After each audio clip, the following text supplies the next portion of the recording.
Bismillahirrahmanirrahim. Assalamualaikum warahmatullahi wabarakatuh. Saya Daralun.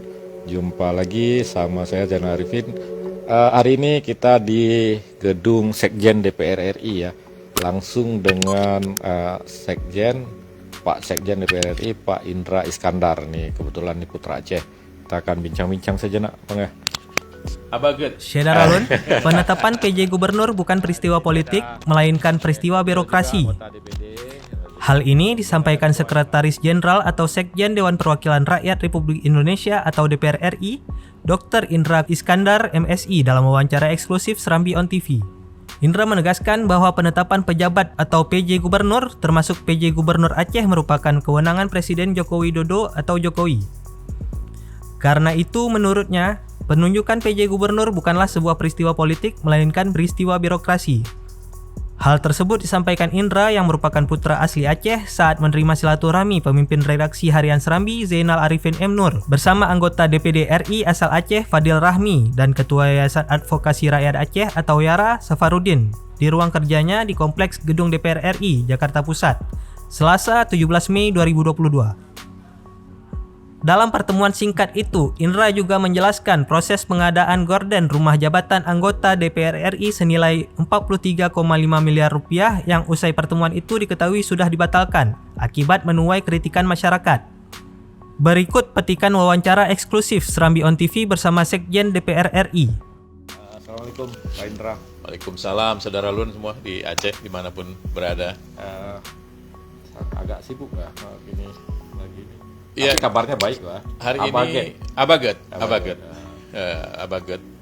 Hari ini pembukaan masa sidang DPR setelah kemarin puasa Lebaran reses. Hari ini pembukaan masa sidang, jadi semua acara-acara di DPR hari ini banyak yang harus sudah dimulai berlapis-lapis. Saya selaku fasilitator dewan, ya saya harus mempersiapkan semua hal dengan baik karena di sini ada 9 fraksi, ada pimpinan dewan, ada pimpinan alat kelengkapan dewan yang semua hari ini sudah mulai melakukan tugas dan fungsinya, sehingga tentu ini kita harus layani secara baik semua kegiatannya. Ini karena agak singkat waktunya ya, silaturahim kita mudah-mudahan nanti ada waktu lebih luang. Mungkin Pak Indra kami tanya sedikit, ada gonjang-ganjing tentang isu pengadaan gorden itu gimana itu kondisinya? Ya, ini menarik soal gorden ini. Sebenarnya ini Serambi ke Pak Zainal ini eksklusif ya, karena saya belum bicara kemana-mana nih soal gorden DPR nih. Jadi gorden DPR itu diganti terakhir secara parsial tahun 2010 ya, sekitar 13 tahun lalu lah diganti gorden untuk rumah jabatan. Itu pun parsial, nggak semuanya. Nah, jadi sudah 2 tahun ini kami ajukan ke Kementerian Keuangan, itu kan dananya belum ada, nggak cukup.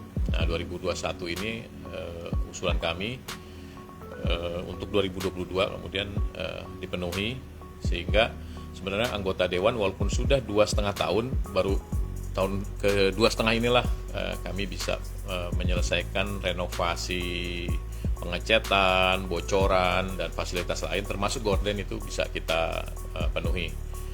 Nah, memang banyak statement-statement dari individu ya, masyarakat atau ada LSM lah kita sebut gitu ya, yang menyebut kok yang menang harganya tinggi gitu ya.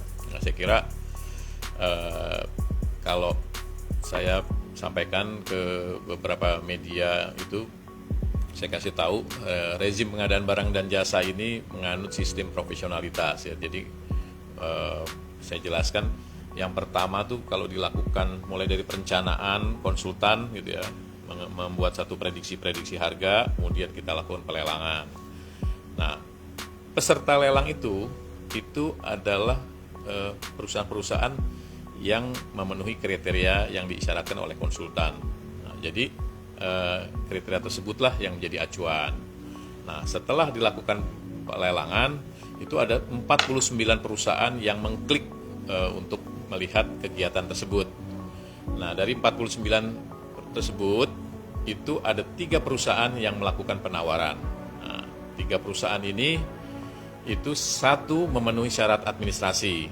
Nah, dua itu memenuhi syarat sampai dengan syarat teknis. Nah, dari dua syarat teknis itu hanya satu yang memenuhi kelengkapan dokumen. Jadi kalau ada 3 perusahaan, ada 5 perusahaan, ada 10 perusahaan memiliki persyaratan administrasi dan teknis lengkap, yang kita putuskan pasti yang paling rendah harganya. Nah, ini dari 3 perusahaan ini yang lengkap administrasi dan teknisnya hanya satu gitu. Nah, kebetulan yang satu itu harganya yang lebih tinggi dari yang lain. Jadi itulah yang diputuskan.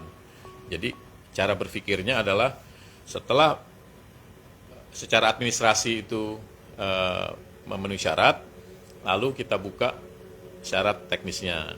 Setelah syarat teknisnya kita buka, barulah kita lihat penawaran harganya. Jadi cuma satu perusahaan yang memenuhi syarat semua itu.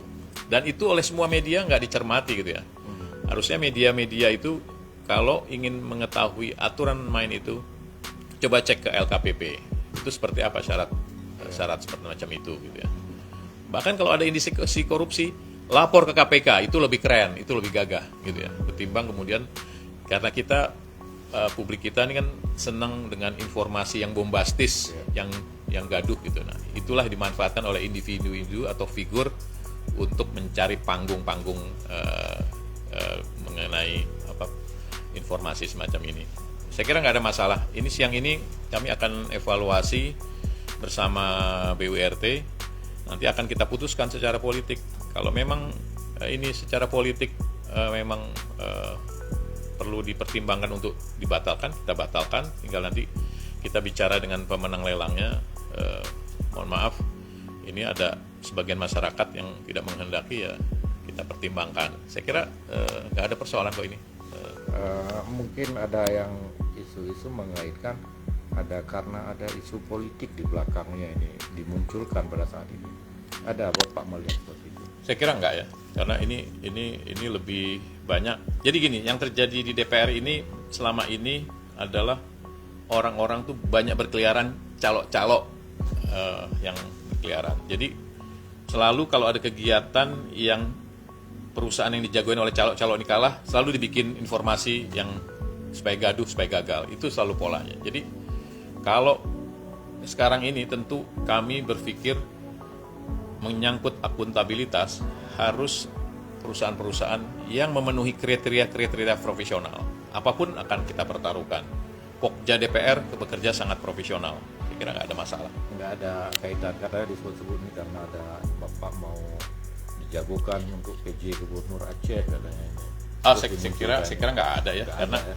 Kalau kaitan dengan PJ Gubernur Aceh itu kan diskresi Presiden ya. Presiden punya mata, telinga dan lain sebagainya, mencari yang terbaik, putra Aceh terbaik yang bisa nanti ditunjuk menjadi mata telinga pusat untuk menjaga marwah Aceh dalam hal administratif, menjaga pembangunan Aceh bisa berlanjut dengan baik. Saya kira Presiden akan punya pertimbangan yang mendalam lah gitu ya. Baik, terima kasih. Sebenarnya mau banyak bertanya nih Pak Indra ya, karena sudah dipanggil tadi ada rapat BURT ya. Terima kasih banyak Cak Ralun. Ini Pak Indra Iskandar. Saya ulang kembali bahwa beliau ini adalah putra PD ya. Orang tua saya dulu asalnya dari PD. Di Tiju. Tiju sama Kenire. Ibu saya orang Kenire. Banyak yang bilang sih soal kemarin itu, katanya mau PJ Gubernur Aceh, tapi belum ada ini ya. Saya kira itu Bapak Presiden kan, Pak Jokowi punya pertimbangan nanti siapa yang dianggap terbaik untuk menjadi PJ Aceh. Jadi saya kira ini bukan peristiwa politik, ini peristiwa birokrasi. Nggak perlu kampanye di ruang publik gitu ya, seolah-olah siapa yang paling layak, siapa yang ini. Kemudian ada media-media medsos lain menjelek-jelekan si ini itu begini, si ini begini. Nggak perlu, Pak Jokowi pasti punya pertimbangan. Jadi kita orang Aceh, kita berdoalah kepada Allah supaya siapapun yang ditunjuk oleh Pak Jokowi adalah putra terbaik Aceh yang bisa melakukan fungsi penjabat gubernur ini dengan baik ke depan. Gitu. Kita harus solid, harus kompak. Karena untuk Aceh ke depan maju harus kompak.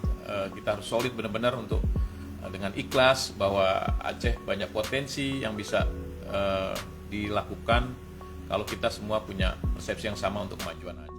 Dari Jakarta, Zainal Arifin M. Nur, Serambi On TV. Demikian Jurnalun laporan kami. Ikuti terus update di serambinews.com dan Serambi On TV. Assalamualaikum warahmatullahi wabarakatuh.